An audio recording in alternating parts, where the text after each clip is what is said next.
and this is in response to a request from Chubby for an update of what's happening with the brew house. So as you can tell,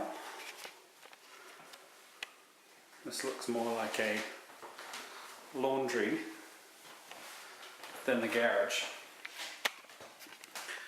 And my original plan was to put the brewery in the garage, but for a number of reasons I've decided not to.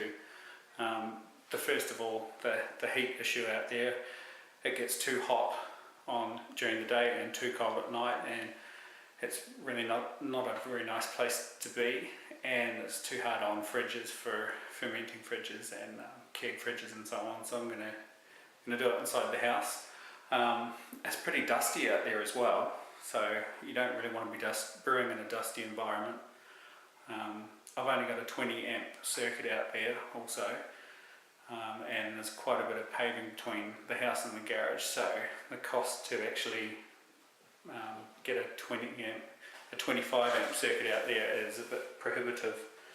And finally, I wanted to be able to brew close to the house, so when I'm mashing I can just pop around to the lounge and sit and watch some telly or sit outside on the deck, and didn't want to be rushing out the garage constantly. So as I said, it's day one, and as you can see, as I mentioned, it still looks like a laundry. Let's try and give a bit of a view here. It's not easy with the camera.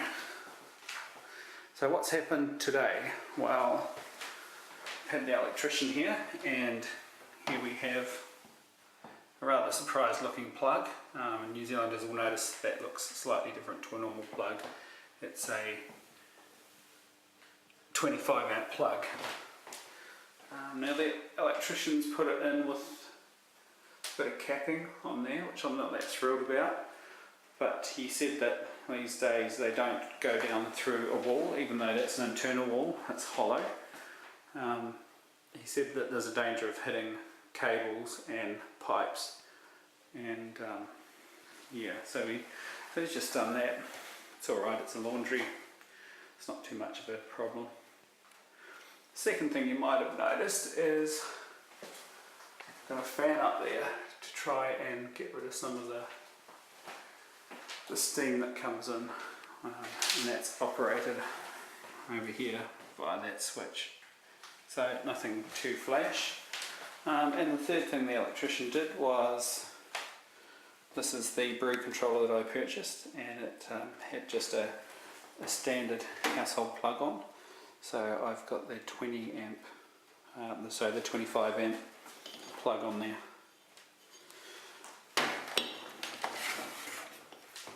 So if we plug her in and fire her up for the first time, make sure all of this works.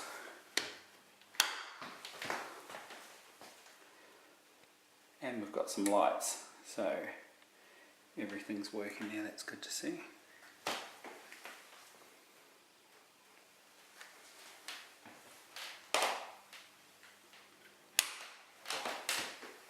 So I've